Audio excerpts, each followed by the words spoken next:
set of all the firms in the industry on the planet that left some trace. And here you see this is Great Britain, so the first firm is for 3 years only one firm, then it goes up and it goes up to 15 firms.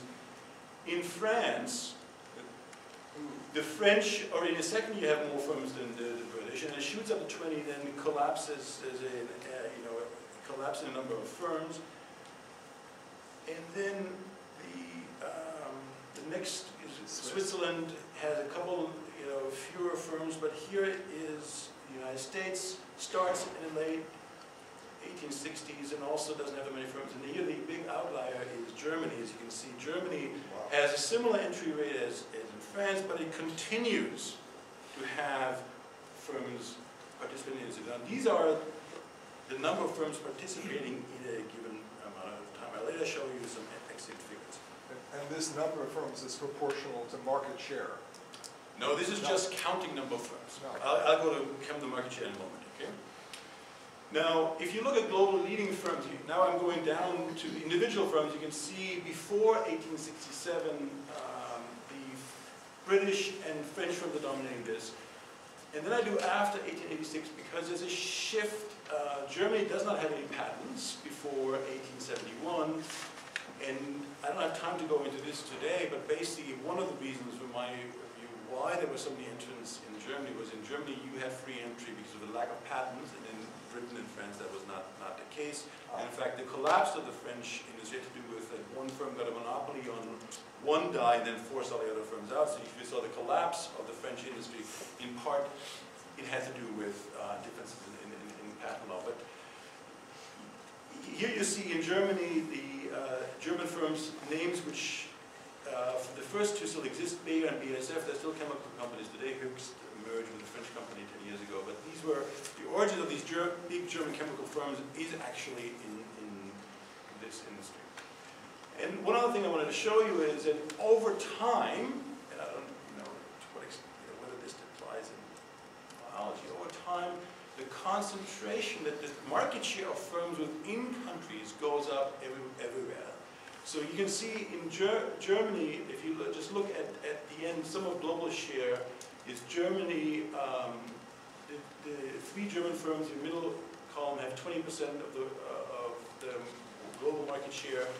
The British have been reduced to 2% and 2%, and the Americans have 1% and 0.0%. But if you look at domestic production share, there is a concentration that goes up in all of the countries. So over time, producers capture Now, I just wanted to lay out some of these patterns and now to run through what I would call an evolutionary interpretation of these things. And I first want to do this because, again, I don't know exactly what you guys all know about economic evolution, so I'm just going to give you a simple rendition of how economic evolution firms is conceptualized, and I'm going to do this for ideas as well. So basically, what I'm doing here is I'm setting up a simple model here, just like any evolutionary idea. You look at the frequency changes in populations, and what I'm doing is the collection of firms composing an industry. We can think of a population, and what I'm doing here is I'm giving the firm. I have 3 types of firm in here. So most of them are yellow as standard firms. The green ones are firms which do informal R&D. By informal R&D means there are chemists who are production chemists, but they spend maybe a couple hours a day on the side to research into making new dyes. And then firms with formal R&D capacities are people who are hired in an R&D laboratory to do nothing else but create new dyes. They don't have any role on the production floor.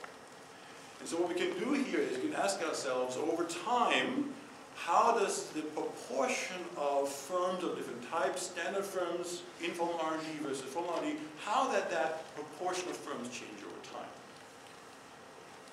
And in economic evolution, and this is why evolution arguments, from my point of view, in terms of industries and firms work so well, is because you can actually have a very well-defined selection criteria, profits. If you make negative profit for a long time, nobody's going to give you more money, you cannot pay the bills, you will die. And so basically here, I try to represent is that the firms which came up with the R&D laboratories, they created more innovative dyes that customers wanted at a lower price. Their profits go up. So what I'm trying to represent here is actually firms which started to do formal R&D, their profits would go up. And over time, the firms which didn't do formal R&D, their profits went down, they were selected out. So you can see how you can run this population through over time through selection filters where the profitability criterion will change the frequency of firms in the population. Firms which R&D have a higher proportion than firms that do standard or informal. Now, you can also, of course, do this, or at least I claim, at least a bit more metaphorically, perhaps, and the next speaker may talk about this. You can apply this idea to the cognitive organization of universities. Now,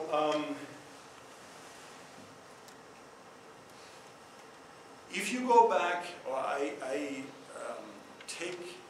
make a prediction that if you go back and look at the course catalog at UCLA in what was UCLA founded in 1908 or something like that?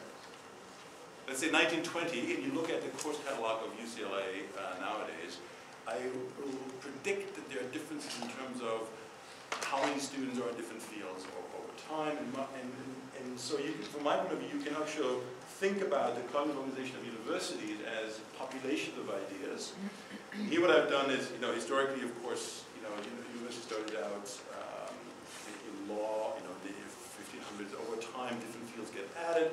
And so we can think about is what is the frequency of different ideas in the university, and the claim here would be is as selection criteria change, so we just talked here on the way over here, as I understand here, if you don't have undergraduate students right now connected to a program, it's actually hard to survive, so we can have a selection filter. Do you have undergraduate students part of the program? If not, your frequency of ideas goes down. But basically the idea here is over time you can get a change in the frequency of ideas in disciplines simply because there's selection pressures which weed out some ideas and allow other ideas to flourish. And of course, let me show you some data now which connects this. Oops. Oh, before, this is just to say, well, you can do this for all fields, and here what I'm doing is connecting it to the dye industry.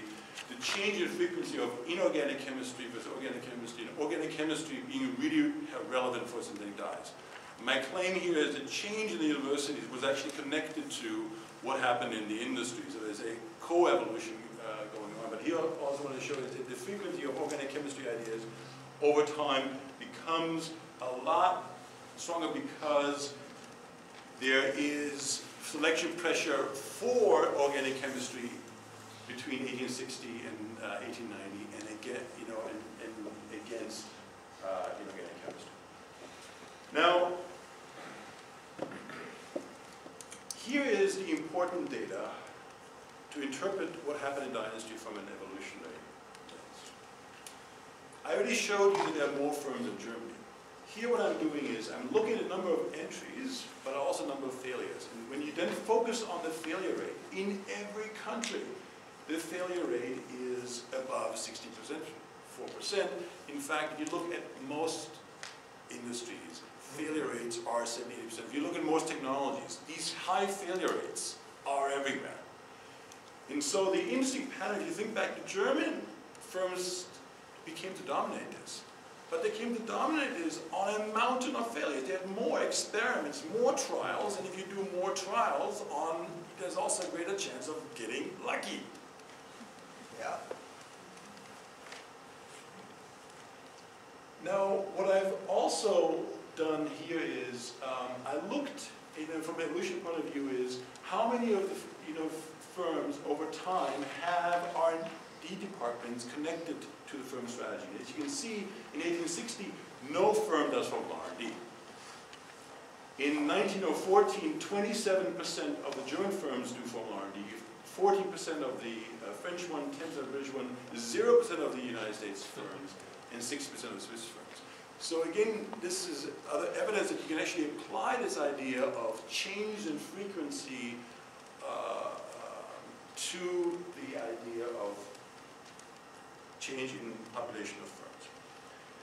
Now, to demonstrate that there's at least a correlation, and I would also argue some causal connection between what happens in the dynasty and the universities, here what I'm doing is I'm created a measure of global share of organic chemistry publications.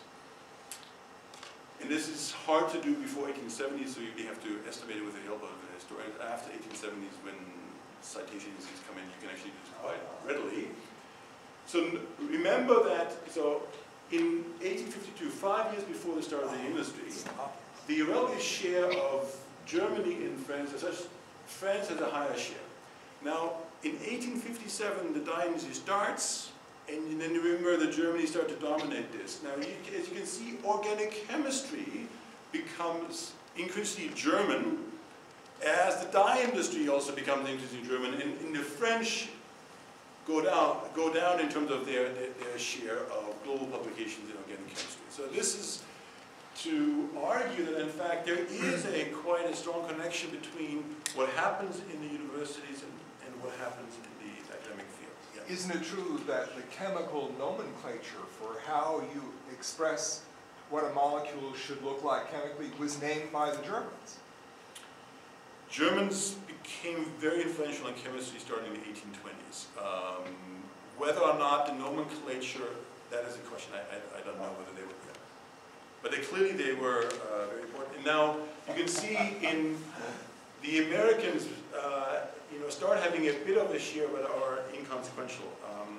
Now you can go more, and this comes back to Mike's ideas, are there actually speeds of change? If you look at the paper, this is in France, one of the French key publications, look at how many of the abstracts are actually from, are dedicated to aromatics, which is tightly connected to dyes. In 1864, this is 7 years into the industry, is 14%.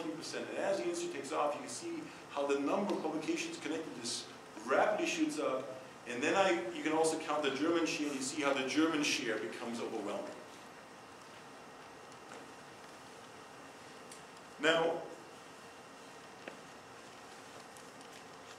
again, if you ask yourself, well, how did the Germans actually develop these new dyes, the German companies? And again, consistent with this notion of trial and error and learning, here in the case of Bayer in 1906, the Bayer company marketed 36 new dyes.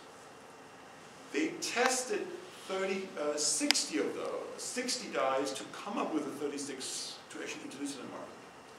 Now they synthesized in the laboratories 2,656 dyes, from which they drew 60 to do more studies and 36 made it.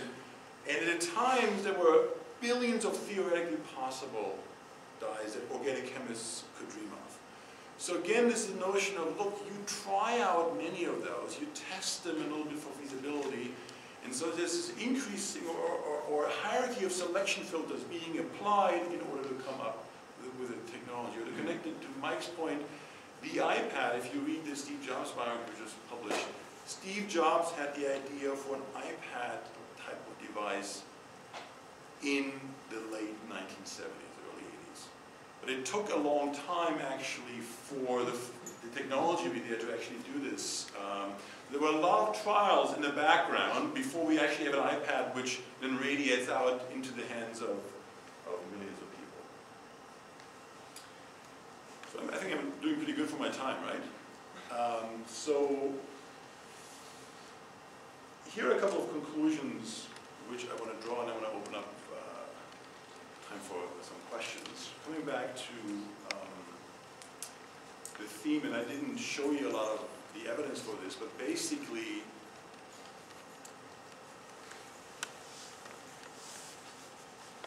the dye firms, the same dye firms dominated this industry, not only until 1914. In fact, the German firms, even though there were two wars which had temporary disruptions, the German dye firms dominated this for 100 years. Now the Chinese are dominating into the market share of this industry.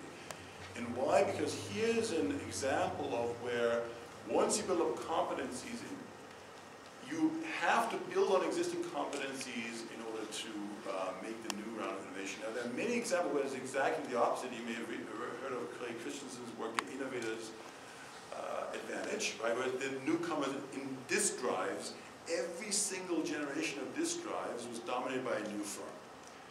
So here's the exact opposite, where there's a cumulative building of advantages, because I would argue that in this case, the transmission of knowledge over time is so important from the existing context, so it's really hard to just build up that knowledge without having a genealogy process. Now, I already alluded to this a little bit. I call my book The Co-Evolution of Firms, Technology, and National Institutions because I argued you cannot understand why the Germans dominated this industry without understanding the differences in national institutions, primarily in this case differences in university organizations and patent laws, which then really leads to different performance. So basically, the notion that there's something genetic in Germans and that's why they're doing well in Dynaco makes no sense. But similarly in other fields of business, why do American firms still dominate packaged software? It has to do with the Pentagon funding, computer science departments, and building up of an infrastructure surrounding those software companies. And this, happens in many industries. And so you can think about, in the line of Jim's work, you can think about these institutions as scaffolding, which is allowing individual agents from individuals to actually develop competencies more rapidly than if you don't have those institutional structures surrounding you. And then the other point is, and my advisor, Richard Nelson, has written some beautiful work on this, which gets him into trouble with the schools of education, where basically has written some papers about the question, well, and this is also consistent with a little bit your question, how come in different fields advance is rapid and advance is not rapid in other fields? And you would say the field of education in terms of actually the scientific study, how do we actually replicate, how do we become more competent teachers, is actually a lot more difficult than making advances in organic chemistry, because you can do controlled experiments, you can replicate those. These are the two features which you can turn on. Now, the last one, and I didn't have time to go into it, but I spent a great deal of effort as I was student later on to actually think about the structure of technologies and the evolution in hierarchies of technological artifacts. And I just want to leave with the last thought that when I'm trying to explain, I'm going to take it completely out of dynasty now, but when I'm trying to explain how come the US government right now has such a hard time to restructure some of the basic features of the economic life, it has to do with some things are core and connected to many other parts of the system, and other things are peripheral. And to give you an analogy of this, technological world, we can think about the social world in terms of collection of practices, and some feature practices are core, I mean they're connected to other features of practices. And if you want to take this out and plug something in instead, because it's connected to other, you actually then have to say, well, maybe you have to change all these other features as well to interconnect with them. And so basically the problem is changing this part is simple because it only has one link to other parts. You only have to worry about making that this interface to get to this part. And so one of the reasons why, coming back to Mike's question about why do some changes are fast and rapid, it has to do with, well, sometimes if you are actually conceptualizing a new technology which then is able to build upon other things and spawn this may just radiate out a huge amount of new technology. And if you ask yourself, well, how come there is stasis, I would venture to say it's because things are actually tightly integrated, and to make a change is actually very difficult, and you may actually have to reconceptualize the entire system. And well, I'll leave it at that. Just open the floor for questions.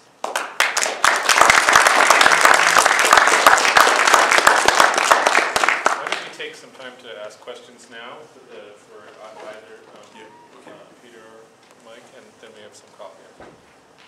Yeah. So I'm playing the role of a skeptic. Okay. It's very The good. role of Skeptic. skeptic. So, I mean, I haven't quite understood what the evolutionary explanation adds to a historical explanation, but beyond being just an analogy, maybe. So, I mean, you had to put in a lot of things in your evolutionary system.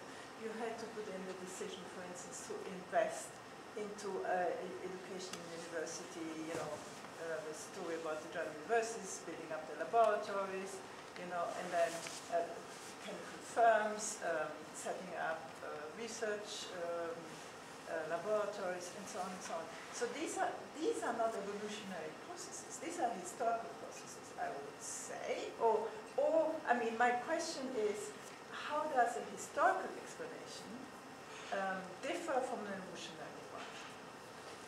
So my first answer is, I do think that evolutionary theory is a deeply historical theory, in a sense of it says that the evolutionary is an abstract process of how change occurs, but clearly those changes will be different depending on whether we are 50 million years ago, whether we're 10 million years ago. So I think there is, from my point of view, no real disagreement between evolutionary thinking and historical thinking. Now But there must be a difference. There must be a difference. I mean, if they're the same, then they're the same. But is there a difference or not? I mean, is there a difference in explaining it in evolutionary terms or not? I mean, it must add something. So history is a wide field. I would say it comes back to what I said very early on, that as an evolutionist, one is very skeptical about the idea that right now Barack Obama can think about the US in 2030, think back what is the optimal action, put an action in place, and then make no changes in 2030, lo and behold, the right thing happens. So oftentimes in history, there is a greater emphasis on that the individual agent, the statesman, understands enough about the world to take an action, and then the intention is the explanation for the efficacy of the outcome. So an evolutionist... But there are always many actors in history. There is certainly one actor. No, let me abstract it, is that as evolutionists, one is more skeptical about that the well-adaptive structures that we see in a given moment in time are a function of agents, a collection of agents in previous eras having a full understanding of what the adaptive structure would be, and they put it in place because of adaptive process. So basically, this is what I try to show you is, if you believe that, there only needs to be one trial. If you don't believe that you can do this, then you're looking actually for the failed action, failed policies which were tried out but didn't succeed. Yeah. So I didn't totally understand your causal story about the firms doing R&D and then the universities doing R&D. So just put it, make it a policy question. So if I'm an industrial policy person for, Bolivia or something, and I want to start an industry, do I tell my government to invest in universities, or do I tell them to give tax credits to firms for doing R&D? And so, which of those two was what made the Germans... Yeah. So, first of all, the reason why you understand it because I didn't spell it out. So. Secondly, if I present to you that way, I've done a different paper where I talk more about, because you have to talk about other industries. Before you go into policy work, you actually have to look at a couple of other industries. The short answer is there are different types of levers you have. what you clearly need to do is you need to help universities, okay? And the notion that you can completely privatize universities and somehow the university are only going to get funded, you know, through firm donations or student fees, that is not supportable if you look at it. But clearly, you know, helping firms also support. So to give you an analogy, I don't know if somebody's going to talk about biotech, or I had the word biotech before. In France, you have this amazing it's a phenomenon where the French, you know, starting in 1960, have been very, very good at molecular biology and very strong in science, but they didn't build up their firm population because the government didn't realize you actually need to do both, right? You need to have a strong science, but you also need to have an industrial system which encourages startups, encourages trial in the industry. So there was a joke in the late 1990s, there was a Boeing 747 every day going from Paris to Silicon Valley to bring molecular biologists, right? Because the commercial opportunities were in America, but not. So again, I'm not answering your question. This is a very profoundly deep question, and I'm happy to talk to you about more detail later on. It's not straightforward. Yeah. Yes. I have a kind of practical question, perhaps for both of you, and that is that you're saying, okay, in business schools there's this kind of thinking, and what this work represents is an intervention, moving away from the rational actor, you know. But just practically, there are a lot of evolutionary theories. There are a lot of ways to have one. So how did you, or how does one go about picking what to import and apply to?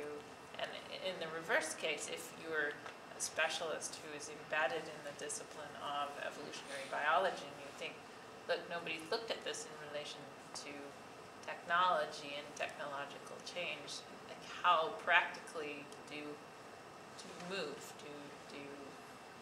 What do you look at? How do you choose? So you're are you asking what the right Well, that question units is are for easier me to look at? in that direction. It's like what part of evolutionary theory do you pick? But it is also in your case. Yeah. So some cases of technological change are going to be much more amenable, I would think, than others. How do you select where to work? Well, I don't know. This is something Chris and I've talked a little bit about, but maybe, I was hoping we would get some insight through this symposium. I mean, I am just, I see a lot of the technological change through the metaphors in my field, and I'm always thinking about diversity, the tempo of change, and limits on diversity, and so it seems like a lot of these systems, like the App Store, for example, or a lot of these places where there's a clear set case of opportunity, and there's diversification that occurs afterwards. You can make some predictions about, or test some ideas about how that diversity is occurring, whether we see similar kinds of diversity in other analogous cases, whether there are correlates of diversity there, but I don't know what I don't know how many systems there are out there that are great, or where we're going to run up against the problems of these metaphors not being that useful. So I think all of the metaphors that we've heard earlier in Mike's talk about macroscopic evolution, those metaphors actually translate quite well. I think the metaphors in molecular biology transfer a lot less well to economic or relational innovation, simply because, until epigenetics at least, we all know that in biology evolution, the mutations are random, and clearly the mutations are not random. In terms of coming up with new apps, there are agents which some insight, but they're still, this is why I think evolution is still true. They don't know. I, for example, created a little iPhone app a couple years ago, and it didn't work at all. Test of failure, right? So a lot of, again, we can, the beauty of these, the difficulty of doing work on the dynasty 150 years ago is because the data is so hard to come by. The beauty nowadays is you can actually, because technological change, I do believe, although initially the historian me was also skeptical about this notion of, well, does the world speed up? I do believe that in terms of technological change and economic progress, the world has sped up over the last 100 years. But again, we could test this. So I don't have a problem with the metaphors there because they don't go deeply into it, which is really problematic in social evolution. Random mutation, which are clearly not there, right? Secondly, how do we characterize, the notion of a species is much, for me, clearer to define in a biological context than even if you look at population of firms. So is the population of Chinese restaurants, is that a different species than Korean restaurants, than, you see where I'm going with this? So that concept there also becomes a lot more difficult, but I think the ideas we heard about macroevolution, I don't see why they couldn't be applied. And I think it's beautiful. There are really statistical methods. That's what I learned today, how to use this. The problem is the data availability. So, because once you heard this, if the data were available, a grad student, this could be a PhD project, right? And all of the things you ask, if the data were available, could be tested within a year or two, right? The problem I would have mentioned is the data availability. And this is why I collect this stuff by hand. I had a question. You really alluded to that for the entire talk, and actually you're showing this graph. I kept on thinking about actually a molecular analogy, which is networks, and how you could predict success based on the synergy between connected fields and how innovative those other fields are. So for dyes, it would be chemistry. It could be investment in war efforts that usually include chemistry in there, and things like that. And you could predict success not necessarily by innovation in that one particular field, but also in all the other connected fields around it that connect to it. Do you ever look at it that way at the network, global network level? I have not looked at the network level, but you can reconceptualize what I'm doing. So I have, and this comes back to the gentleman who asked the policy question earlier. Out of this, I wrote an article which is very connected to this. Basically, think about the following. You have a 2 by 2, okay? On one dimension is you have all of the industries in the economy. You rank order them from strong to weak, whatever you want to use. Number of employees in the sector, profits in the sector, anything you want to use to rank order industries from strong to weak. And then you take academic disciplines, you rank from strong to weak. Whatever you want to use is funding provided by the government, number of students on PhDs, use one of them. And my claim is, it's connected to what you're saying, is if you initially give a random distribution, so you have observations in all 4 cells, my claim is over time, because of competitive processes within the academy, and because of competitive processes across firms and also across industries, the observations cluster on the off-diagonal. You go from the weak, strong, and strong, weak are unstable, and over time you cluster over here. So basically, connected to your idea is, I do believe there is you cannot remain strong or become strong in an industry unless the connections to other important actors is also strengthened. But I have not done this formally. Again, the hard part is the data.